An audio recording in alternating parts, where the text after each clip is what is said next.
Okay. Yeah.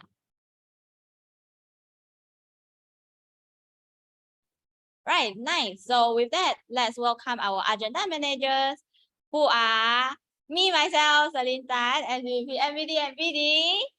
Okay, yeah, so that's why I'm talking. And then also Sahan, who is also in the Zoom already. So we have Sahan, MCVP, IGT as well. Wow, thanks Kim for turning on the cam. Okay, I like this. Yeah, please be like Kim to turn on camera. All right. Yeah. Nice. Okay, with that, right, let me also go through a little bit on our agenda of today. So Sales Summit will be very quick. It's only a one-day event. And then right now we are in opening plenary, which is about connecting Isaac with the external world. And then after that, we will go into a split track, which is IGTA and BD track itself. So with that, for BD track will be a lot about like how to customize relevant portfolios and then qualifying lead skill, as well as like how you manage customer satisfaction.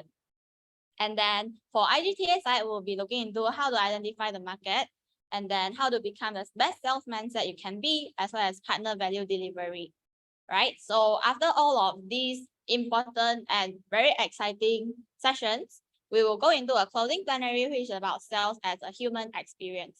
So I hope you look forward to it, because as you can see from the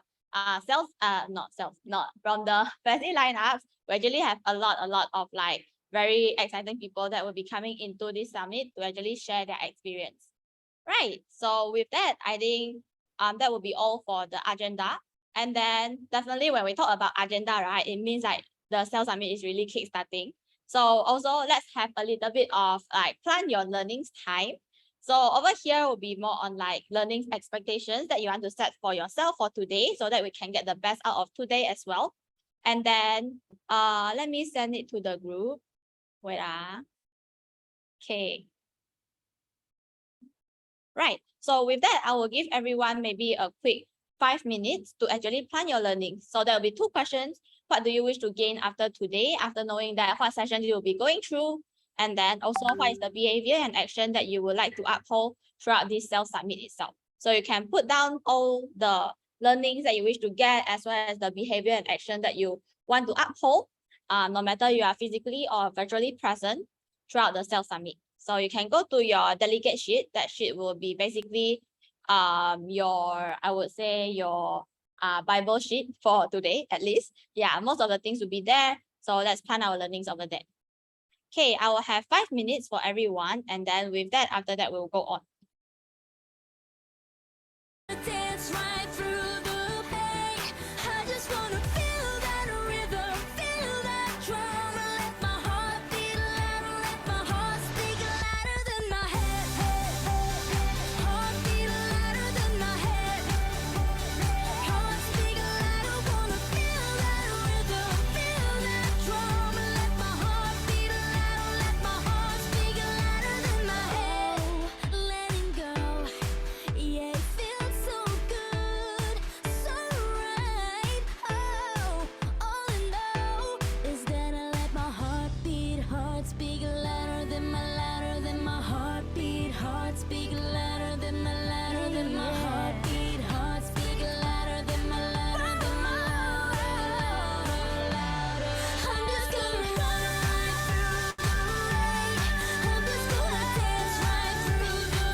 Let's go to the beach, let's go get a wave. They say what they gonna say. Have a drink, clink, found a Bud Light. Bad bitches like me, it's hard to come by. The Patron, let's go get it down. The sound, yes, I'm in the zone. Is it 2, 3? Leave a good tip. I'ma blow all my money and don't give two shits. I'm on the floor.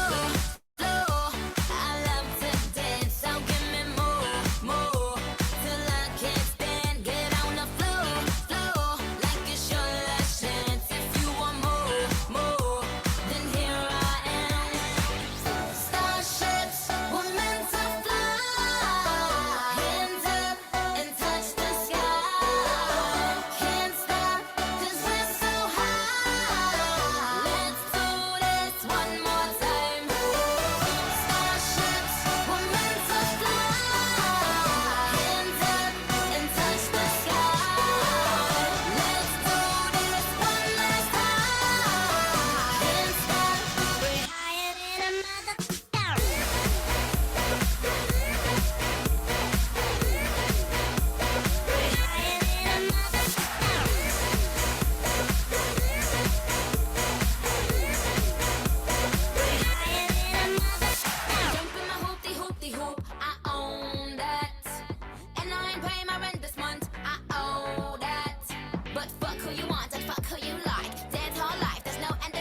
touch the sky.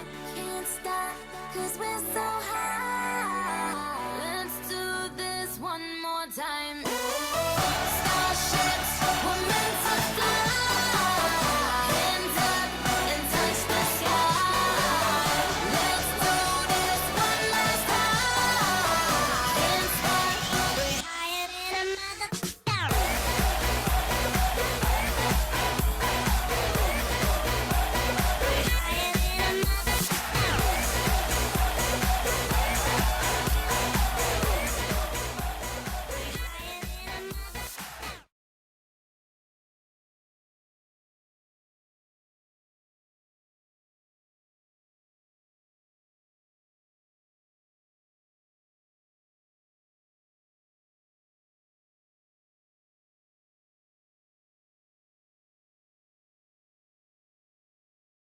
All right, cool. Yeah, I think most of you guys already put down. So yeah, we will look into that after today to see how will be your learnings go. All right. So wish that like when you guys are tired or whatsoever, can come back to this plant the seeds sheet to actually look through whether how do you actually want to uphold whatever you wish to gain after today.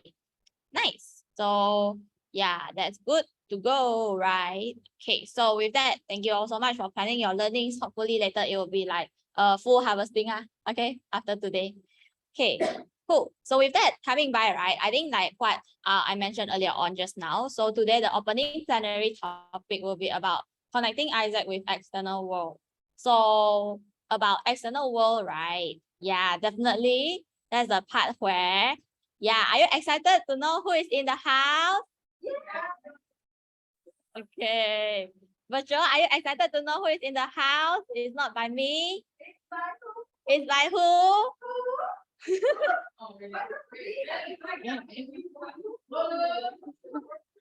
Okay.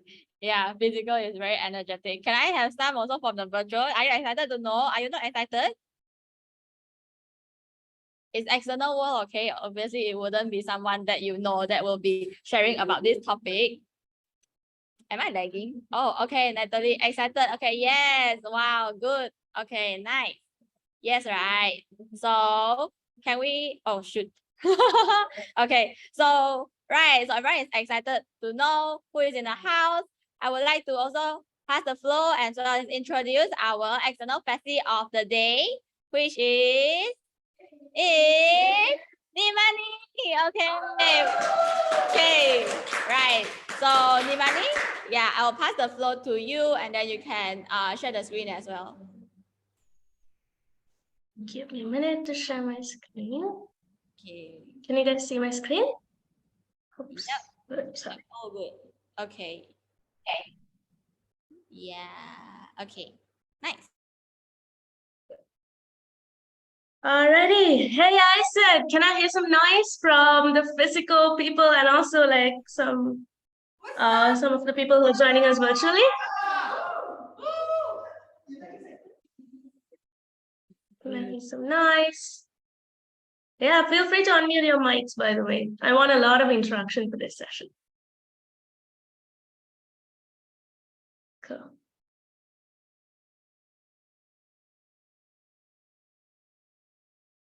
Alrighty. So I'll just introduce myself as we start. So the fact about me is that a very concrete fact is that I'm really scared of flying insects. And also I'm extremely heavily jet lagged right now. So I'm counting on your energy to keep the session going as well. Right. So in terms of what I have been doing in the past 4 years, so this is my 4th year in BD. So I'm currently the MCVP for National Sales at Isaac in Australia. And in the term before, I was the MCVP for Business Development at Isaac in Singapore. And previously, I was also the new sales manager for Asia Pacific in the global support team. And before that, I was LCVP Business Development at Isaac in Colombo South, Sri Lanka. Okay, so I've been in like different contexts in BD. So I hope I'll be able to like share a little bit of my experience and keep you guys motivated and going through your term as well. Right, so in order to break the ice and in order to get a good start to our session, let's do two people. From one from physical and one from virtual. People who are joining us virtually, feel free to unmute your mics and ask questions as well. So I want one person to guess any object, item, thing, anything literally, and describe it to the others in 5 words. Okay, so everyone else can ask a maximum of 5 questions collectively. Like everyone can ask only 5 questions, and you get a time constraint as well. You can take 3 minutes for the whole thing, and you get to guess what this person thought of. I hope it's clear. If it's not, just ask your questions from me to clarify. Yeah, shall we start? Can I have a volunteer from the physical space?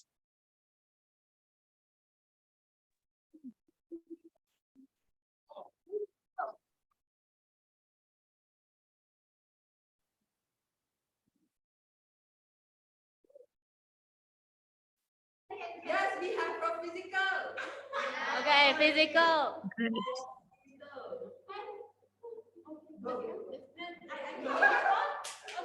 Okay. Yeah, you can introduce yourself first. Okay. Yeah. Oh my gosh. Okay, hi. I'm Bunga. I'm BPBD from. Maybe at the side of your mouth. Okay. So it's easier to I'm know. Bunga. I'm BPBD from ATU. Okay. I guess you can start guessing. I already have something in mind. Alrighty. Okay. I think it's mostly brown in color. Yeah. And then 5 words. Shit. That's 5 minutes. That's 5 minutes. Okay, It's kind of fluffy. that's enough. Let's get others to ask questions. And guess. Ask. You can all ask only 5 questions. Keep your answers as short as possible and mysterious, so everyone else can guess what she thought of. Yes, kind of fluffy, yes. But not too fluffy, okay? Kind of fluffy. Got a bit of fur. 1 question down. Any questions from the physical space? Think carefully about the questions you're asking. Okay, here's another on the chat. No, it's not something I know. Not a pillow. Hey, is this already 3 questions? I 4 questions, 5 questions. Hey, yes, 4 leg. Okay, I don't know if I can answer the other question, but it's 4 leg and it's not a toy. Not a puppy. Not a puppy. Not a teddy bear. No. Any answers from the physical space? Not a cat. Not a bear. Not a horse also. I know it's very wide.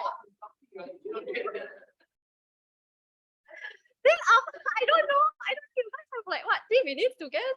Dog, no. Someone already mentioned dog.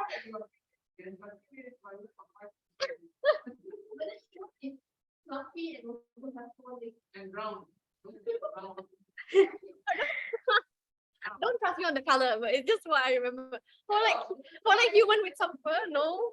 Not a bunny. I'm not a hamster. Sorry, you guys ask very general questions, so now the answer is very general one. Ask more critical. No. I cannot answer anymore. Can I still answer? Not everyone can ask 5 times. Everyone can ask, so I can answer, is it? So I can answer. Answer only. Questions up. Time's up. Just guessing now. Oh, okay. So they need to guess. Sorry. Alrighty. No, it's not. That's clear. You guys already mentioned this before.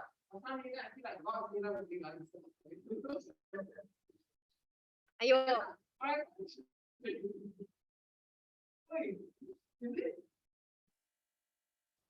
No, it's not a cap. It's not a sweater.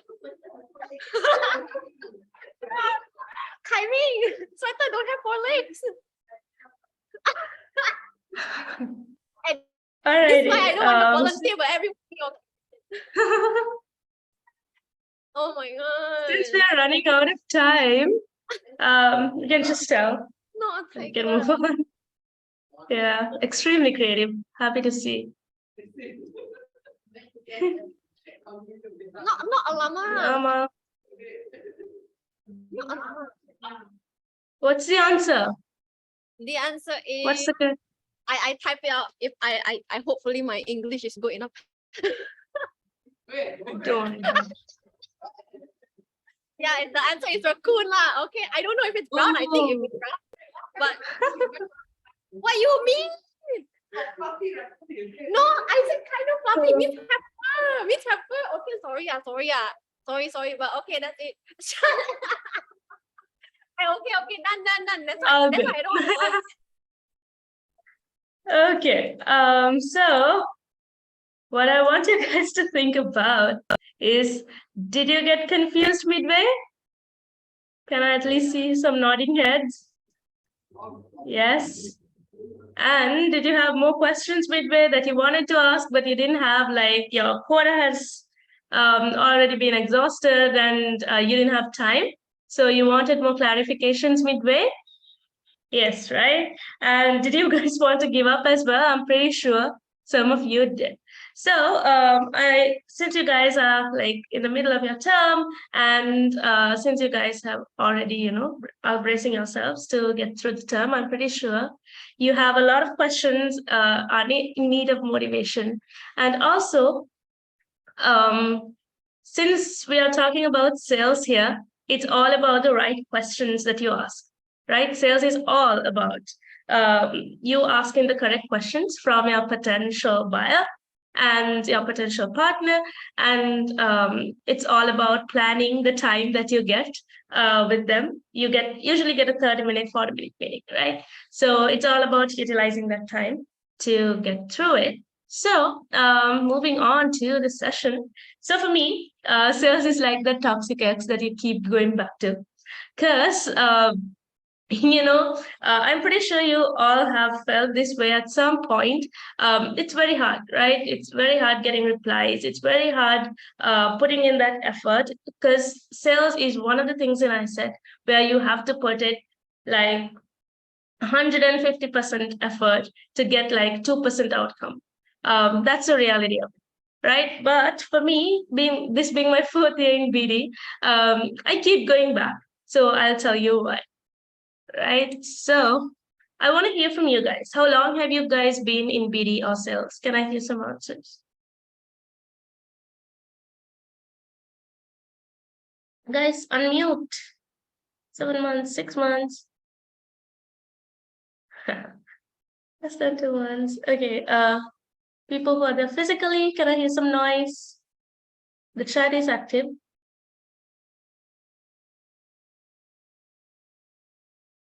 One year, 3 months. Alrighty. Getting a lot of answers. So I want to know why. Why have you been in sales for so long? Why are you still here?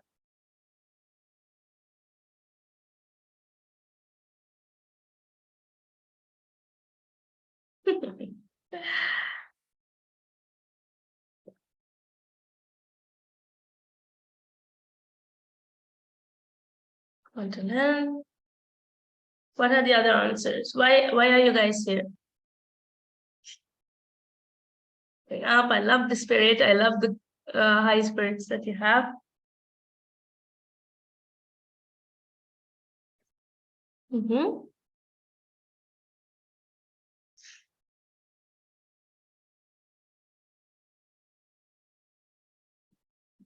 Can I hear some answers from the physical space? Can you guys unmute and like shout out some answers?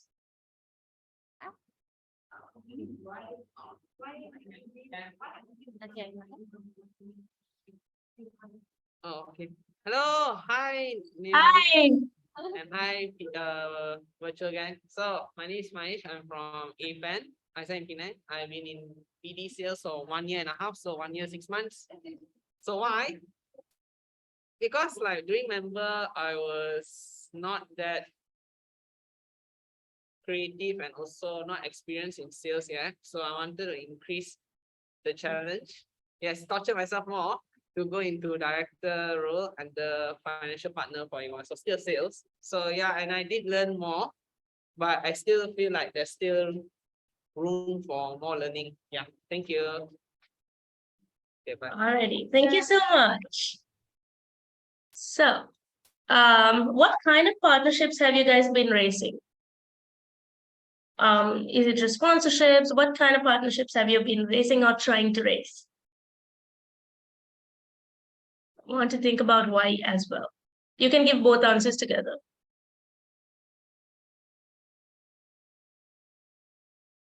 Financial partners, why?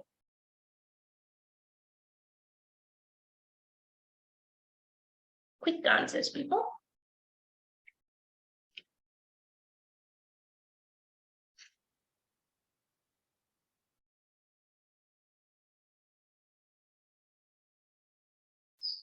Mm-hmm.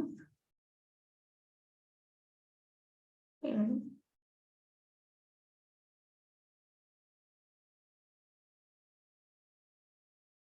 Alrighty, got some answers in the chat. What about the others? Are you all like, is everyone there active on the chat, even the physical people?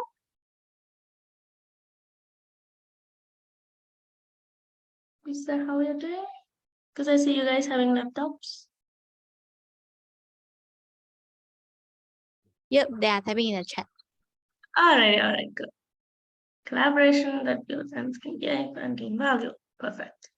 So you guys might have seen this around, right? Delivering purposeful partnerships. I'm pretty sure you've seen it in every conference, every touch point, everywhere. So what does this mean to you? Purposeful. What does it mean to you guys?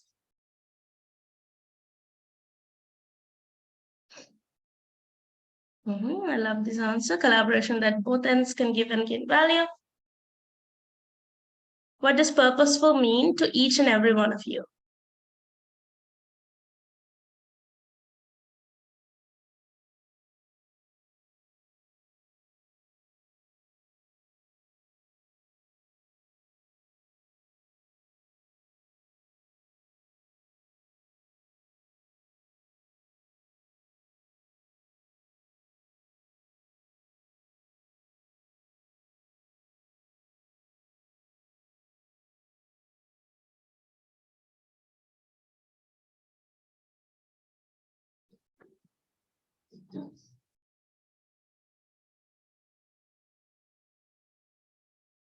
All right.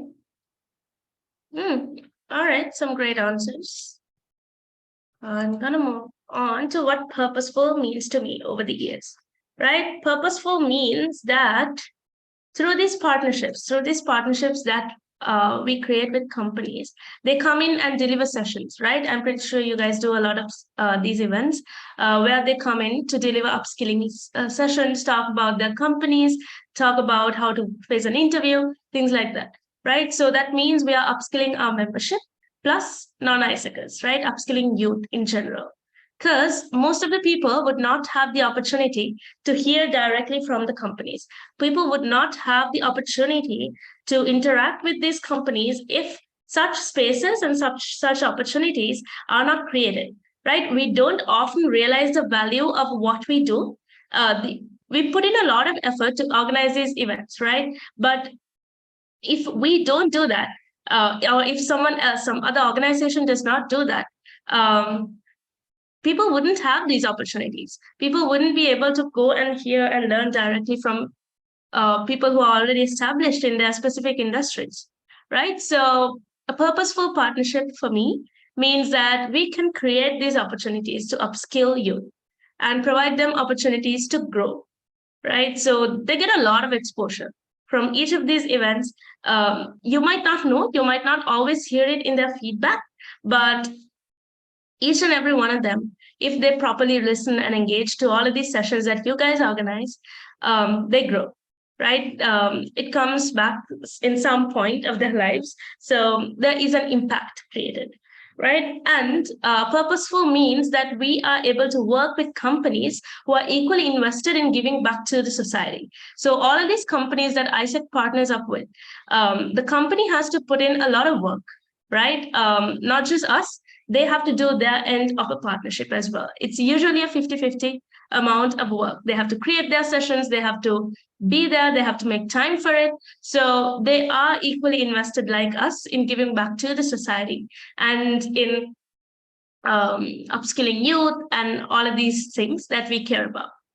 Right. And also, we are able to connect youth with companies who care about creating a positive work environment, who care about diversity and inclusion, who care about learning and growth, who care about leadership skills, right? Those are the kind of companies who would be working with us in the end. You might be approaching 1001 companies, but in the end, the companies that actually sign the contracts, those will be who actually care about these positive things that we want to care about as well. And that means we are connecting our members, our youth, with companies who have a very good value, right? And also creating financial stability for ISEC, which is extremely important because the existence of ISEC purely depends on you guys. Let's face it, right? If you guys don't do sales, there will be a financial collapse and the entities will have to close, right? It's happening all around the world. But ISEC in Malaysia is still there. ISEC in Singapore is still there. So likewise, that's because you guys make sales, right? And also to add credibility to our brand. So working with big brands, working with companies who are established and working with companies who are known to be, a wow factor gives us a lot of credibility. For the brand name ISEC, it gives us, say, like people see us out there when, say, Google posted about a workshop they're doing with ISEC, right? So it means that other people who don't know about ISEC will actually be able to go and search and learn about what we are about. And that will create more impact, right? So word spreads, people join, new members join. So likewise, there's a huge impact that we are creating by these purposeful partnerships. So that's what it means to me. So I want to know, what's your energy level in BD right now? Are you guys exhausted, in need of motivation? How is it right now for you?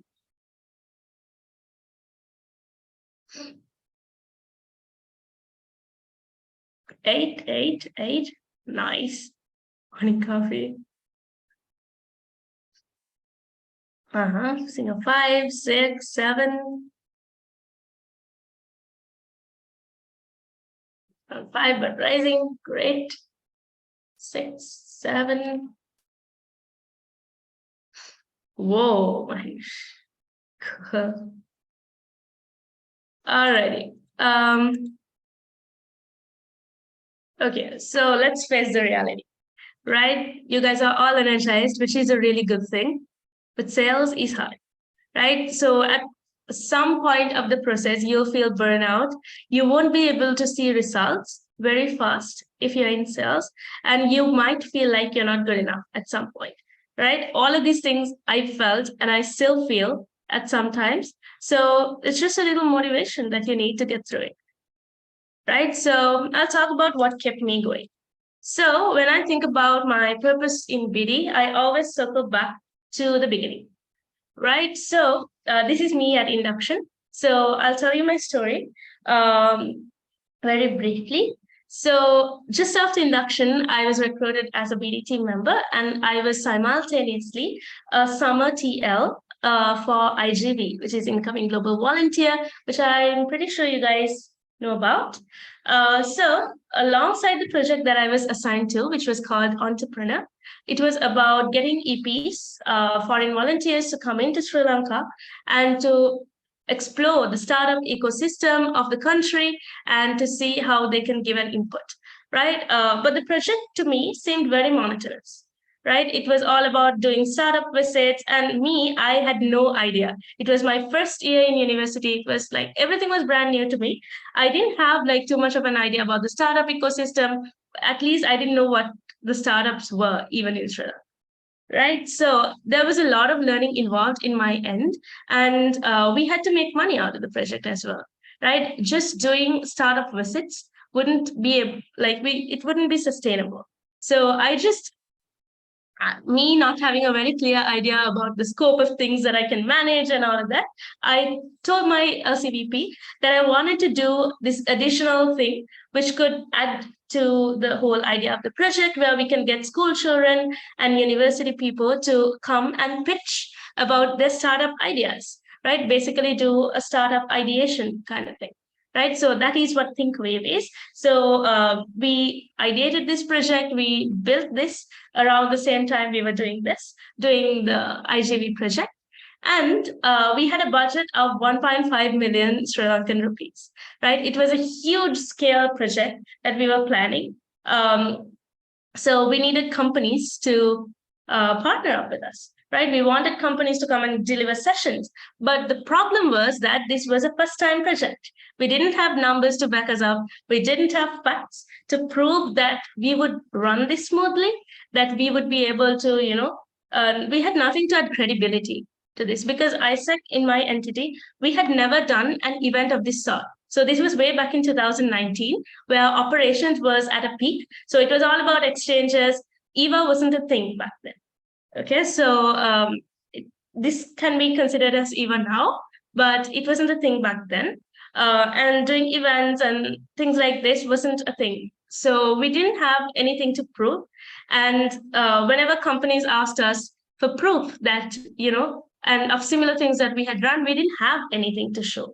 Right, so it was incredibly difficult. So we had few workshops planned. We had a whole grand finale for this ideation thing planned with a huge budget, of course, and we didn't have any companies. So my team and I, we were contacting companies, we were cold calling, we did everything we could. We emailed, but nobody was responding. Right, so the first workshop we managed to get through with internal funding. So we didn't need much funding because we managed to look for other partners, other organizations who could actually give in-kind stuff, right? So refreshments, food and beverage was covered, venue partner was covered. So the first workshop we managed to run without too much of a cost. So after we got through this, we were supposed to do 3 other workshops, and there was this grand finale, which was the whole PR thing coming in, right? So 2 weeks before the event, we were left with 0 finances, 0 companies, no leads whatsoever, nothing. So my LCP spoke to me and he said, I know you guys have worked very hard on this. This is a very good project, but I'm sorry, we are going to have to stop this, because if you go through with this, if you go through with this whole cost that you have provided, we are going to go bankrupt and our LC is going to have to close, right? So we are going to have to stop this if you don't raise finance within a week. So the next week was extremely crucial. So we had tried everything. We tried cold calling, we tried emailing, everything, right? And then my friend and I, we decided that we are going to step out. We are going to try something different. We didn't have appointments. We didn't know that we need to make appointments, right? It was our first time doing this, appointments to go to a company and speak to someone, right? So we just set out. We just walked and went to companies. Some of them said, you need to make an appointment. You can't speak now, but we still managed to get their contacts, right? So we went to this place where there are so many IT companies, tech companies, and we were exhausted, honestly, but we had a purpose, right? We needed to raise finance. So we went and spoke to them about what ISEC was doing, what this whole event is about, and just realized after visiting 10 to 11 companies that our approach wasn't doing much, right? We weren't being sustainable, we weren't thinking of the long term. We were just focusing on this short-term purpose that we had. So when we went to the next company, we just sat and asked, so do you guys work with young people usually? Do you, as a company, how do you find your talent? We've seen your advertisements and stuff when we go to uni, but how do you actually recruit? What are the profiles you are looking for? Any pain points that you have, right? And that's where they said, this was the third company that we tried this way, right? So that's where this one company said, we are facing this facing an issue trying to solve this problem of brain drain, where young people keep going out of the country after their studies, right? So we want to focus on this really young audience and speak to them about the technologies and resources. And like, okay, we see a point here. We have an audience. We have about 200 young people who are innovative, who are creative, who are interested in starting their own ventures, who are entrepreneurial. So we have this set of young people who have submitted their ideas to us, and we are having this grand finals in a few weeks, in a couple of weeks actually. But we can still give you the chance to come and speak to our audience, right? We can create a space. So what we came here for was to talk about something much longer term, but we have it's going on right now. And, we can give you an opportunity to come and speak to them, right? So these are the costs. And the next few days was a waiting game, right? This was our only lead, right? So nothing else worked. Everyone else turned us down. And this was our only lead. And yeah, the waiting game was really crucial because it was about the project happening or not happening, right? So 2 days before the event, which we were still, going on about, we reduced our costs. We reduced our costs exponentially. So from this 1.5 million, it came down to like less than half of it as a budget, right? We were still gonna go ahead with it because of the cost cutting. But just 2 days before the event, we got the call saying, yes, we would like to come. If you guys still have space, can we please come? Right? It's all about the approach that we used, I guess, the different way that we told them that this is an opportunity for them to come and speak to this audience to address the pain point that they had, right? When we tried to sell this to the companies, it didn't work. What worked was when we tried to understand their pain point and then, address that and give this as an opportunity to them, right? So they came here. So it just covered our costs, basically just literally covered the costs, no big profits whatsoever. But we managed to have the project going, right? So as I know, in the next term, after this thing that we pulled through with great difficulty, the next term, they managed to raise a greater revenue.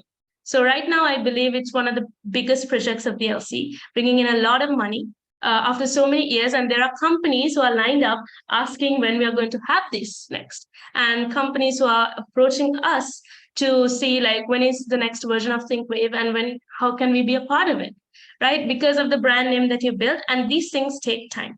Sales takes time. So another thing that I've noticed, for different markets, different things work, different approaches work. So when I was doing sales for Sri Lanka, LinkedIn was not a thing, right? It was mostly cold calling and emailing. And when I went and tried the same thing in Singapore, it didn't work. Singapore was mostly a market based on LinkedIn. So when I was working with companies in Malaysia and several other companies in like different countries in AP, that LinkedIn was also a very good channel. So it's all about identifying, it takes time, identifying the channels that work, identify the approaches that work, etc. Right? So it depends. If you need to study like the partner that you're approaching and get a good understanding of their personality as well. So they might be the kind of person who likes to chit chat about the different things, or they might be the kind of person who wants to get to the point. If you want money, tell. That's the point, right? They don't want to waste their time. So likewise, it has been all about identifying these different approaches, and it has not been the same thing every day, right? So for the past 4 years, I've been experiencing different things every day about what works and what does not. So it's about experimenting. It's about being bold to, try different things, try different approaches. And it's about being willing to accept the risk of failing, right? Rejections are something very normal when it comes to sales. And it's something that you should learn to get through. Yes, patience is a virtue, for sure. So this is like my starting point in BD. And at the end of this, I saw how so many young people got the opportunity to on the platform to like actually present their ideas and go through with this, right? Get prize money or whatsoever, which we couldn't have done if we weren't resilient enough to raise these partners. if we had given up, by now, it would have been a compromise of 2,000 plus young people added over the years who have been a part of this event. And also, we would have given up on our LCBD sustainability if we had just gone ahead with the costs without, or trying to cover them with partners. And a lot more things that I can think of, right? If we had given up at this point. So let's talk about rejections. So during my time in BD, I've had more than 500 rejections. Some who are kind enough to reach out and tell you, we won't be able to be a part of this. It's out of our budget. We don't have employees. We don't have people whatsoever, right? But the others ghost you, right? You do like 8 or 9 follow-ups, they ghost you, which is understandable, which is okay, right? So the reasons for doing this may or may not be in your control. Most of the time, it's not. You can't go and change their company budgets or whatsoever, right? But based on experience, I can tell you that things work out in the end. At least 2 days before, at least a week before, things work out. And most of the time, I've noticed that if I try to raise a partner for this event, which is like 3 weeks away or 1 month away, it usually does not work, but you create a good lead for an event that might be coming next. So most of the time for ISEC in Singapore, what I have noticed is that whoever the partners that we actually have in the event are the leads that we raised during the previous event that we were trying to sell, right? So yeah, things work out in the end. It's all about trusting the process, right? So in sales, generally, like globally, these are the numbers. If you reach out to like 80, you get like 2 responses and one of them might end working out. Right? It's all about being resilient. It's all about having your end purpose in, mind. It's all about whenever you get a rejection, you need to think about why you're doing this, right? If you give up right now, what would be compromised? How many youth that could get a positive impact out of this, whatever you're selling, would not get the opportunity if you stop right now, right? So that's something to keep in mind. So I'll talk about how I've personally benefited from being in BD because all of you here are here as individuals, and I know you have the bigger goal in mind, creating impact, creating young leaders, all of that, and you guys also need to benefit personally from your leadership experience that you're getting out of this as well, right? So, few points here I'll talk about. Network. So, having been in BD in like so many countries up to now, I have created a very solid network of C-level employees, right? You just go and pitch, you just go and have a discussion, you have a conversation with people who are decision makers in companies, at least towards the latter end of the sales funnel. To actually sign the contract, you go and talk to these C-level employees, right?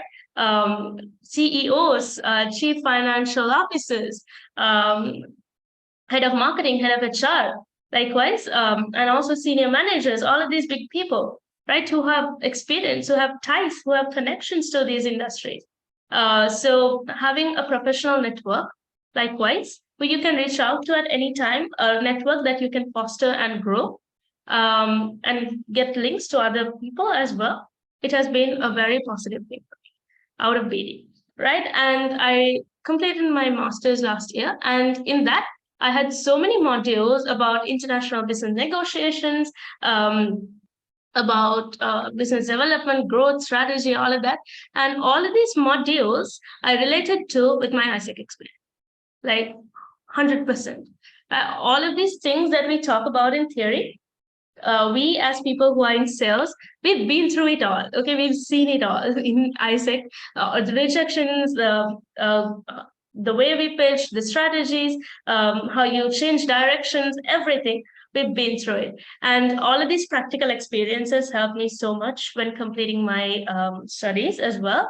And I've been in BD and other non-BD, actually tech roles outside of ISEC as well. So in all of these companies, what I noticed was that the process is basically the same.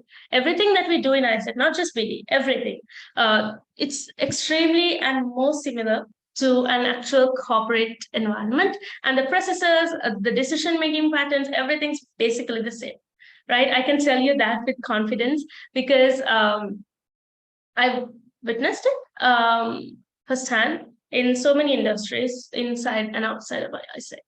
So the skills that you use here will definitely come in handy when you're working for you to escalate your career growth, right? So when you go there, you would have experience working with companies, you'll have a professional network, and you'll have all these skills, your resilience, your leadership skills, everything will come into play. And that means you would get your promotion faster than someone else who is very new to the role, right? You might be in the same role when you start in another company or after your ISEC journey. But your growth, your career, how you go up the career ladder will be really fast, trust me. Self-confidence and leadership skills, that is something like that I have obviously gained through these years, and hard skills such as CRM. For whatever the role that you go in in a company, you need to have a basic understanding of how the operations are done, which makes your job so much easier. So CRM skills that we gain through being in sales, BD, I'm pretty sure you guys use a national CRM. Those are well sought out skills. So if you look at like several job descriptions, several job vacancies and what they're looking for, you'll definitely find CRM skills, Salesforce, HubSpot, being able to navigate through them as a requirement, right? You guys already know this. There's nothing new for you to learn because you know how to handle a customer, how to handle a relationship, how to handle difficult partners, how to handle follow-ups, everything, right? And also your career transition. I have transitioned my career. I come from a tech background, and being in BD, it has made me realize how much I enjoy being in the corporate sense of things, corporate side of things, selling, having a purpose, driving these end results, goals, and everything. So for me, it has been a career transition as well. And BD has given me an international business world exposure about how negotiations, how contracts, how deals are done in different countries and different cultures, and also being headhunted. So once you create a very like strong profile on LinkedIn, start sharing your experiences, start sharing the things that you have learned, right? You'll surely be headhunted. When you like showcase your experience, when you invest a little time on actually using what you have learned and showcasing it, because LinkedIn is one of the main platforms that we use for sales, right? So invest our time at LinkedIn. That's one tip that I can give you. And I've been headhunted quite a lot for higher sales roles, consulting sales kind of roles as well. Just because of the experience that I've gained from ISEC and just because of the people who have referred me to other people after I've signed a contract with them, after I've had a conversation with them, basically, right? I've had the honor of working with big corporates like Google, Amazon, Salesforce, all of these big companies, just because I was in BD, right? Someone in the same age as me, a non-ISECer, they wouldn't have had the opportunity to go and do that. Go and talk to a senior manager in Google, senior manager at TikTok, right? And talk about how we can solve their problems, how we can solve their issues with finding talent. They wouldn't have had the opportunity, really. Right? So that's what BD has given to me. So I'm open to your questions now.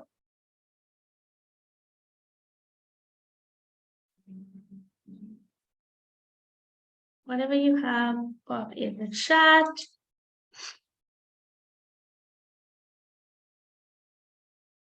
Thank you for your engagement.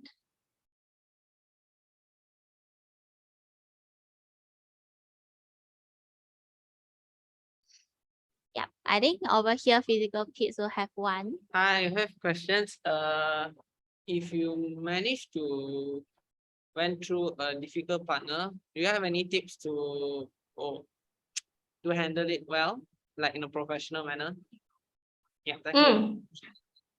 Yes. So last year, when I started my term at ISEC in Singapore, we had a conference incoming, right? So it was the beginning of my term, and I was also still understanding the market. So there was this partner who reached out to us, an insurance company, saying, we want to do a session, and can we like be a part of what Isaac does? Because we have opportunities for young people, etc. So this was our only lead for the conference, and initially they were all like really motivated, really excited, talking back and forth. And like when it came closer to the conference, when they were supposed to send us slides for us to like see what they were delivering, when they were supposed to select a topic, they went mute. Right. And then like a few days before the conference, they're like, oh, we have to select a topic, is it? And we have to create content. Right. Okay, we'll send it to you guys. But that will be 1 hour before the conference. Right. We were like, since we didn't have any other partners, we said, okay, let's do that. And we had to keep following up. And on the day of the conference, like before their session, around 1 hour before their session, they sent us the slides. And we find out that whatever they are going to deliver wasn't focusing on the upskilling of our delegates, right? They were supposed to deliver a session on handling personal finances, planning our finances as young leaders, something like that. But the whole slide set that they had for like a 45-minute slot was all about their company, their opportunities, their packages, all of that, right? So it was either the matter of having this one partner who was paying us to deliver that session for 45 minutes and compromise on our delegate experience, or it was a matter of, prioritizing our member experience, delegate experience. So it was a difficult decision to make, but in the end, so Isaac is for youth, young leaders, working with leaders, skilling them for peace and PNF, right? So we decided that we are going to cancel the partnership. At the very end, it was a difficult thing because our brand name and everything was at risk as well.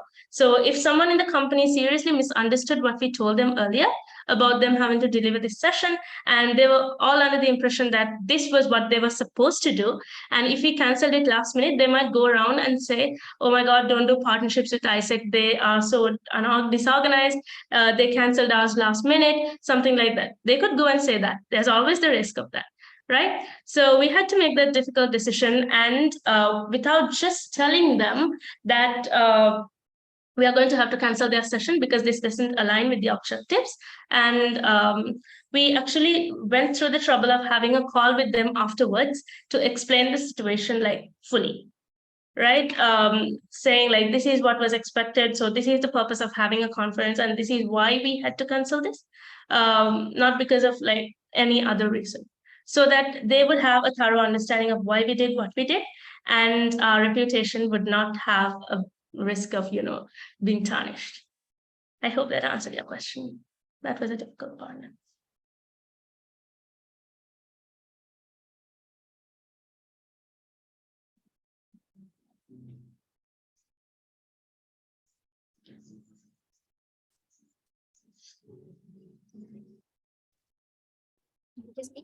Yes, you can introduce yourself also. Oh, okay. Hello, Namani. Hello. Hi. Hello, thanks for your sharing. I have a question, right? So throughout your journey in BD or sales, is it possible for you to share one mistake that you made? That's something that we can prevent in doing while we are learning. Yes, I've done a lot of mistakes. I still do mistakes. That's normal. So one mistake that I can share with you guys. There have been events when, we are handling a lot of partners, and I've been handling the events and the delivery side of it as well. So there have been instances where I have compromised on communication and have not kept like record of things that I have to do and tell the partner, and miscommunicated a few times as well. Right. So in the end, it's about being very organized when you're handling multiple partners. So when you're handling the value delivery side of it, account management, several partners, their whole experience, every little bit matters for their satisfaction. Right? For the partner, it's only their experience. For us, it might be handling like 10 to 15 partners at a time. right? So one thing you might miss little details that you're supposed to tell to the partner, and you might keep pushing that back. That has happened to me. Deprioritizing the small communication end of things, and prioritizing the value delivery and like the bigger things. So yeah, that's one mistake that I have made. I think it's about having a good list and organized to-do list of things you can tick off, even the very small details, so that partner satisfaction is key. That's why it's difficult to re-raise partners, because like if their experience isn't like 100% satisfactory. So yeah, I hope I answered your question. Okay, Celine tells me time is up. So if you guys have any questions, any more questions, you can just send it to me on LinkedIn, on Instagram, on Telegram, or wherever. Yeah. Back to picture time, I guess. Okay, thank you, Nimani. Yeah, all right, nice. So I think I will also screenshot later Nimani's contact into the group, so that if you guys have more questions, you can directly ask, or like if you are shy, you can pass it to me, then I'll ask Nimani on behalf as well. All right. So there's a lot of ways, then just be solution oriented. Right. So with that, maybe we can have a quick photo taking to also thank Nimani for coming into this space today. Yeah, okay, hold on. Yeah, you guys can turn on your camera. Thank you so much for having me Thank you. and for being so energetic in the morning. Yeah, so yeah, you guys can turn on your camera. So I will screenshot it.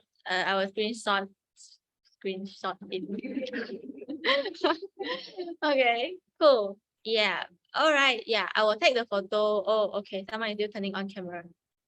Let's wait for a little bit while everyone is getting ready. Okay, cool. So I'll be taking it right now. Please do not type anything in the chat box. Yeah. Okay. Yeah. Then for those that are already on cam, you can get ready, can take off your mask, and then let's have a big smiley face. Right, to thank Nimani as well. Okay, everyone. Still turning on cam. Okay. Come. Right. Smile. Okay. Okay, say cheese. 1, 2, 3, cheese. Okay, nice. Yeah. So basically, that will be for the sharing, and then hold on. Wait. Okay. Yeah. Sorry. Yeah. So yeah, I think right now it will be a short break for everyone, and then here will be the coming up next. So we'll be going into the split track. So BD, you can continue to stay in this Zoom link. For IGTA tips, you will need to go to the Google Meet after that. Yeah, for your session. So we'll come back at 11:15 a.m. All right, is everyone cool? Yeah.